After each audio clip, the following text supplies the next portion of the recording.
வணக்கம் மாணவர்களே. இந்த வீடியோவில் 8ஆம் வகுப்பு கணிதம் அலகு 6 புள்ளியியல் பயிற்சி 6-2 இருக்கக்கூடிய கொள்குறி வகை வினாக்கள் 9லிருந்து 18 இது எல்லாத்தையும் இந்த ஒரே வீடியோவில் பார்க்க போகிறோம். முதல்ல 9 பார்க்கலாமா? பாருங்க.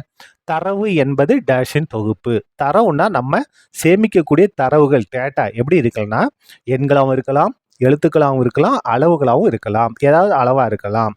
இப்போ பாருங்க, அப்போ இதுக்கு நமக்கு எது கரெக்டு? எல்லாமே கரெக்டு. நம்ம திரட்டக்கூடிய தரவுகள் என்னவாகனாலும் இருக்கலாம், எண்ணா இருக்கலாம், எழுத்தா இருக்கலாம், அளவுகளாக கூட இருக்கலாம்.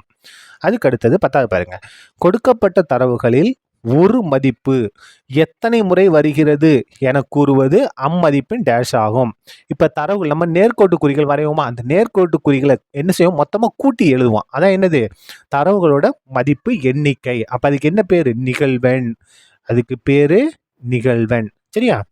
அதுக்கடுத்து பாருங்க 11. கொடுக்கப்பட்ட விவரங்களில் மிகப்பெரிய மற்றும் மிகச்சிறிய அளவுகளின் வித்தியாசம். இப்போ ஒரு தரவு கொடுத்துருக்காங்க. அந்த தரவு நம்ம என்ன செய்வோம்? மிகப்பெரிய மதிப்புலேருந்து மிகச்சிறிய மதிப்பை கழிப்போம். கழிச்சு வரும் இல்லையா? அதுக்கு என்ன பேர்னா வீச்சு. வீச்சுனா என்ன? மிகப்பெரிய மதிப்புலேருந்து மிக சிறிய மதிப்பை கழிப்போம், வித்தியாசம். அதான் என்னது? வீச்சு. அதுக்கு அடுத்தது 12 பாருங்க. கொடுக்கப்பட்ட தரவுகளை ஒரு குறிப்பிட்ட இடைவெளியில் எடுத்துக்கொள்வது. ஒரு குறிப்பிட்ட, அதாவது 0லேருந்து 10, 10லேருந்து 20, 20லேருந்து 30 இந்த மாதிரி எடுத்துக்கிட்டோம் அப்படின்னா அது என்னது? தொகுக்கப்பட்ட தரவு. அப்போ இதுக்கு ஆன்சர் என்ன? கொடுக்கப்பட்ட தரவு ஒரு குறிப்பிட்ட இடைவெளியில் எடுத்துக்கலாம். 0லேருந்து 10, 10லேருந்து 20 அப்படி இல்லைன்னா 0 to 20, 20 to 40 இந்த மாதிரி எடுத்தோம்னா அது என்னது? தொகுக்கப்பட்ட தரவு. அதுக்கு அடுத்தது 13 பாருங்க. உள்ளடக்கிய தொடர். உள்ளடக்கிய தொடர் எப்படி இருக்குன்னா தொடர்ச்சியற்ற தொடராக இருக்கும். உள்ளடக்கிய தொடர்னா எப்படி இருக்கும்? தொடர்ச்சியற்ற தொடர். நம்ம புக்கில் குறிப்புன்னு போட்டு கொடுத்துருப்பாங்க. அதை கொஞ்சம் நீங்கள் படிச்சிங்கன்னா உங்களுக்கு நம்ம ஈஸியாக புரியும். அப்போ இது என்னது? தொடர்ச்சியற்ற தொடர். அதுக்கு அடுத்தது 14 பாருங்க.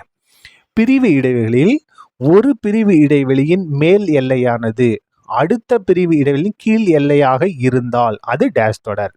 இப்போ பாருங்க 0 to 10, அடுத்தது 10 to 20, அதுக்கடுத்து 20 to 30 இந்த மாதிரி இருக்குது. அப்போ பாருங்க இதோடைய மேல் எல்லையும் கீழ் எல்லையும் சமமாக இருக்குது. மேல் எல்லையும் கீழே சமம். இந்த மாதிரி இருந்துச்சுன்னா இதுக்கு என்ன பேர்னா விலக்கிய தொடர். இந்த மாதிரி பிரிவு இடைவெளி தொடர்ச்சியாக இருந்துச்சுன்னா அதுக்கு என்னது? விலக்கிய தொடர். இதுக்கு பேர் விலக்கிய தொடர். அடுத்தது 15 பார்க்கலாமா? தொகுக்கப்படாத விவரங்களின் வரைபட விளக்க முறை. தொகுக்கப்பட்ட தரவா இருந்துச்சுன்னா நம்ம என்ன செய்யலாம்னா நிகழ்வு செவ்வகம் அமைக்கலாம், நிகழ்வு பலகோணம் அமைக்கலாம். தொகுக்கப்படாத விவரங்களோட வரைபடம் கிராஃப்னா என்னதான்? வட்ட விளக்கப்படம் தான். தொகுக்கப்படாத தரவுகளுக்கு நம்ம என்னதான் வரைய முடியும்? வட்ட விளக்கப்படம் தான் வரைய இயலும். அதுக்கு அடுத்தது 16 பார்க்கலாமா? நிகழ்வு செவ்வகம் என்பது ஒரு டேஷ் நிகழ்வெண் பரவல்.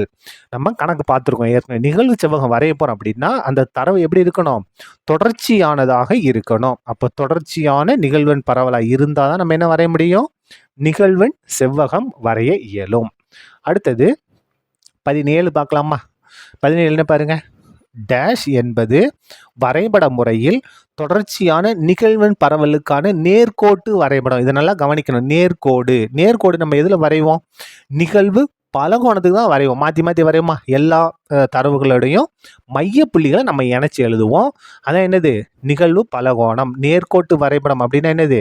நிகழ்வு பலகோணம். லாஸ்ட் இது பார்க்கலாமா? தொகுக்கப்பட்ட விவரங்களுக்கான வரைபட விளக்கம். தொகுக்கப்பட்டது அப்படின்னா அதோட வரைபட விளக்கம் என்னது? நிகழ்வு செவ்வகம். தொகுக்கப்படாது அப்படின்னா என்னது? வட்ட விளக்கப்படம். நீங்கள் நல்லா தொகுக்கப்பட்டது அப்படின்னா நிகழ்வு செவ்வகம். இந்த இடத்துல இருக்கும் பாருங்க. தொகுக்கப்படாதுன்னா வட்ட விளக்கப்படம். சரியா? அவ்வளோதான். இந்த வீடியோ முடிந்தது. நன்றி.